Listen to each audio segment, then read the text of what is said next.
You know, those who work in science probably understand your trajectory, but there are those who are watching who would think, if I made that money, I'd sit on a beach, I'd drink beer, and I would just watch the sunset. Kind of like a Corona beer commercial. Have you ever thought about that as a career option? You know, I find that really pretty boring. So that would be torture. If I had to do that every day, that would really be pretty awful for me. Not only did you rose, PayPal came up to 1.5 billion, you got out of that. Not only did you invest again, but you invested again twice. Not only that, but you chose probably two of the most risky, capital-intensive industries to go with. Rocket technology, which is basically a bomb, right. directed up, yeah. And then cars, which are, you know, we know what's happening in Detroit. Yeah. So what is it that motivates Bayer to do that, to go through the crucible again, 2 times again? It's much less fun than it may appear. I mean, the case of what I thought of I would do was start and run SpaceX, then and then create an electric car company with a few other people, but just like apply 20% of my time and work on the product design.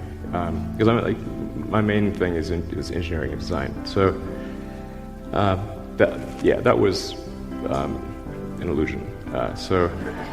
But I don't really have any choice but to apply a ton of time to Tesla, or the company would be, you know, definitely dead. So. But the other way to do it, you could have stayed in Silicon Valley, started another few internet companies, made $1 billion, and then you could have bought Chrysler and probably bought NASA too, and you wouldn't have to start from scratch. The point is not to sort of own a car company, but rather to accelerate the advent of sustainable transport. You know, honestly, I don't think everyone needs to go, you know, try to solve like some big world-changing problem. I mean, I think that, I really think like, we should just think like, are we doing something that's useful to the world? Like, if you're doing something useful, that's great. Like, just sort of a usefulness optimization is like, that's like a really good thing. You know, if you've done something that's useful to your fellow human beings, you've done a really good thing. And people should feel proud of doing that. Is there something about startup businesses that really fuels your desire to work? I really need to be preoccupied with something, and if I'm just sort of sitting there relaxing, I can only do that for a very short period of time, and then it becomes unbearable. If you want to do something really innovative, you have to apply a sort of first principles analysis, and don't reason by analogy. Analogies are referencing the past. First principles means you look at the most fundamental truths in a particular arena, and the things that really are almost indisputably correct, and you reason up from there to a conclusion. And if you see that conclusion is at odds with what people generally believe, then you have an opportunity. Now, you can't operate like that on all things because it takes too much mental horsepower. So most of your life you have to operate by reasoning by analogy. But if you really want to innovate, you must reason from first principles to identify the problem. Our target actually is, we've got a pet snail called Gary. This is from Gary the snail from SpongeBob SquarePants. So Gary is capable currently he's capable of going 14 times faster than a tunnel boring machine. You want to beat Gary? We want to beat Gary. He's not a patient little fellow, and we want that will be victory. Victory is beating the snail. But a lot of people dreaming about future cities, they imagine that actually the solution is sort of flying cars, drones, etc. You go above ground. Why isn't that a better solution? You save all that tunneling cost. Right. I'm in favor of flying things. Obviously, I do rockets, so I like things that fly. This is not some inherent bias against flying things, but there is a challenge with flying cars in that they'll be quite noisy. The wind force generated will be very high. Let's just say that if something's flying over your head, if there are a whole bunch of flying cars going all over the place, that is not an anxiety-reducing situation. Well, I mean, if you think about a company is a group of people that are organized to create a product or service. that's what a company is. So in order to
create such a thing, you have to convince others to join you in your effort, and so they have to be convinced that it's a sensible thing, that that there's at least some reasonable chance of success, and if there is success, that the reward will be commensurate with the effort involved, so I think that's getting people to believe in what you're doing and in you is important. So in the beginning, there will be few people who believe in you or in what you're doing, but then over time, as you make progress, the evidence will build, and more people will believe in what you're doing. All of us already are cyborgs. So you have a machine extension of yourself in the form of your phone and your computer and all your applications. You are already superhuman. But by far, you have more power, more capability than the President of the United States had 30 years ago. If you have an internet link, you have an oracle of wisdom. You can communicate to millions of people. You can communicate to the rest of Earth instantly. These are magical powers that didn't exist not that long ago.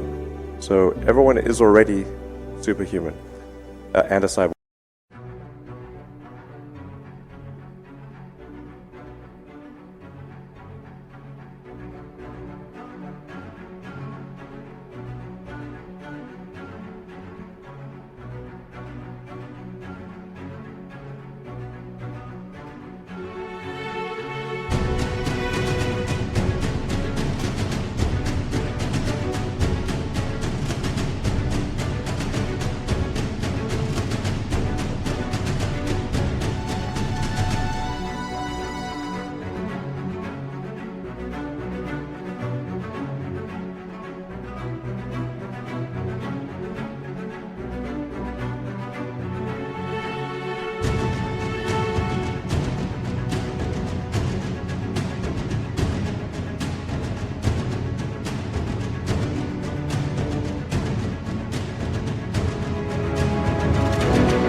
The limitation is one of bandwidth.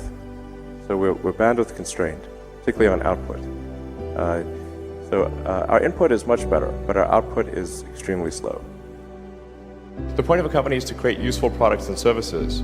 A company should not exist in and of itself. It exists. It's a group of people gathered together to make products and services. And if those products and services are great, it's a valuable and useful company, and if they're not, it's not. And so really, to understand a company, you must use its products. And if you think the products are great, then the company's great. That's it. That's how it is.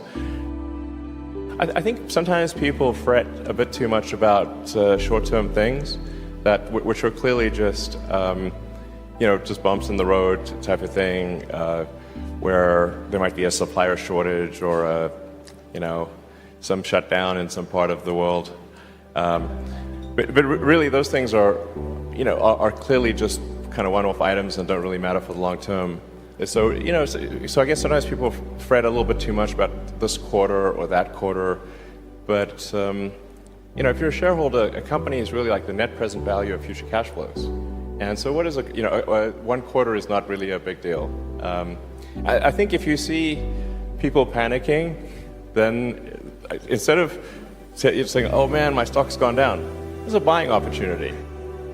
I think it's a good idea when creating a company to have a demonstration, or you know, if it's a product, to have like a good mock-up, or even if it's software, to have good demoware, or to be able to sketch something so that people can really envision what it's about. Like that's try to get to that point as soon as possible, and then iterate to make it as real as possible, as fast as possible. Could we expend so much energy running around on the surface of the planet that we don't have enough to eventually get off it to another planet if we wanted to? And if so, how long might we have to that point? Yeah, I actually think as long as the sun is shining, we'll be fine. If humanity had to get all of its energy from the sun, it could do so. It's really a truly astounding amount of energy that comes at us from the sun. I mean, it's interesting that if you took the land area used by nuclear plants, including the stay-out zones and everything, and said, okay, what generates more power, the nuclear power plant or just covering it with solar panels? In most cases, it's solar panels. Just the area used by the nuclear power plant in solar panels would generate more energy, because you actually have to have a big stay-out zone. You can't just put a nuclear power plant out in the suburbs and with a bunch of people around it. So you have to have this big clear zone, and so they use a lot of area. And but just to give you just a sense of how much power can come from the sun, this is literally true what I've just said.